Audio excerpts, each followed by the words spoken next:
All done. No! God, please, no! Most new DJs download a bunch of songs and put them to a playlist and think that's it. Well, it's not. Loading a brand new unanalyzed track can cause sluggish DJ program performance, misaligned beat grids, and improper volumes. And mixing new tracks is difficult if done for the first time as well. Like, how do you know when and where to mix? So in this video, I'm going to teach you how to properly prepare your tracks so that when you mix, it'll be perfect every time. Before we proceed, let me just let you know that all the songs I'm going to use in this tutorial are all available for download down below or right over here. So if you want to follow along, get those songs.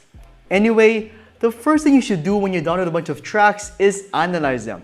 So here's how to do this on Serato and on Rekordbox DJ and on Traktor. Analyzing your tracks will do three things. Number one, it'll beat grid them properly so that when you mix or press the dreaded sync button, the tracks will match perfectly.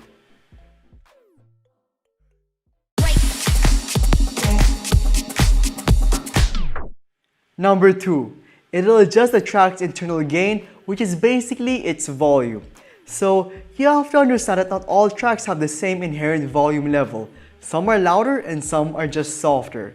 So by analyzing your track, the software will automatically adjust their inherent volume so that when you mix, each track will be properly balanced with each other.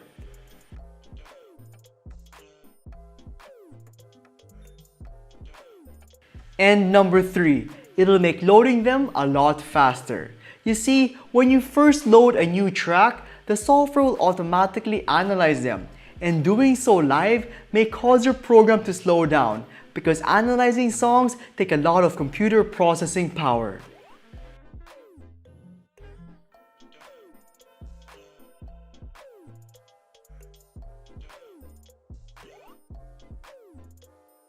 So now that you know the benefits of analyzing your tracks, let's now try to understand what a basic DJ track actually is.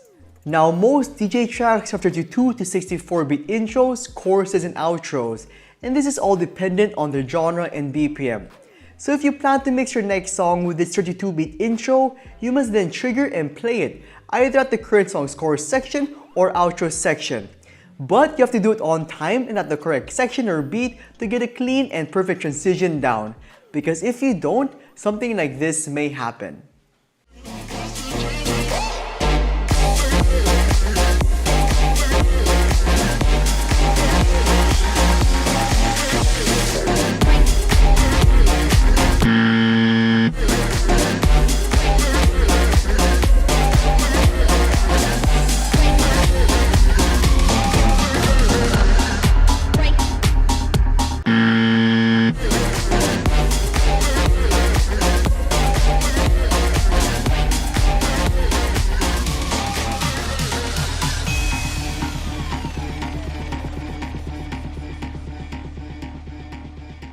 So how I make sure to always mix perfectly on beat and on time is by cue pointing my tracks. So I place a total of 3 cue points, one at the intro section.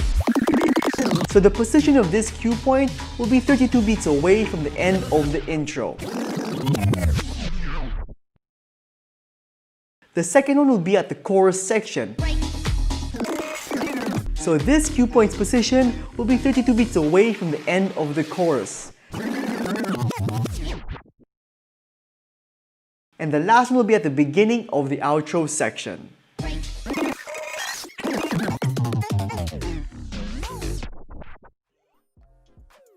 Now, if you want to make this process a lot easier and faster, then use the beat jump feature.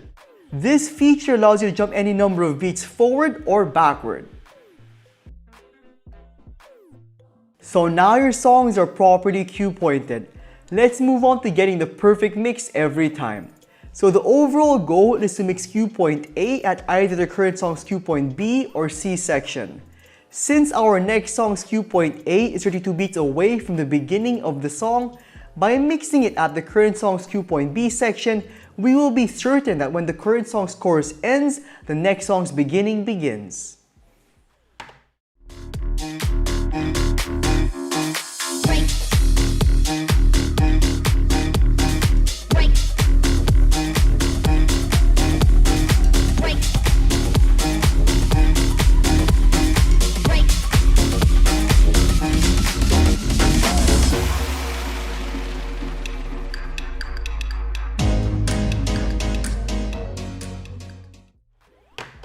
And by mixing our next song's cue point A at the current song's cue point C position, we will be certain that we're mixing during the current song's outro section.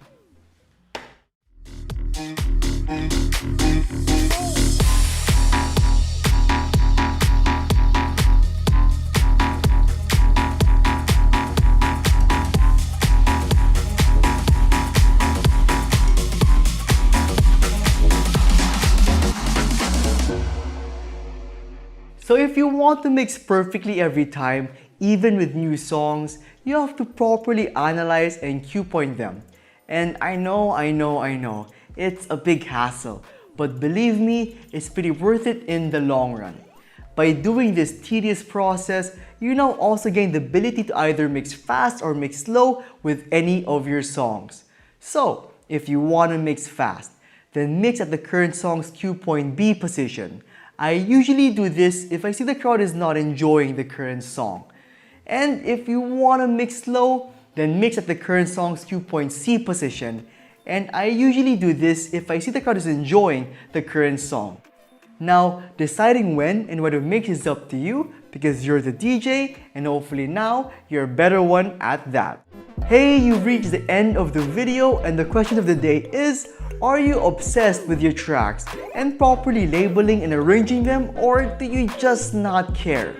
Let me know in the comment section down below and I'll see you all in the next one.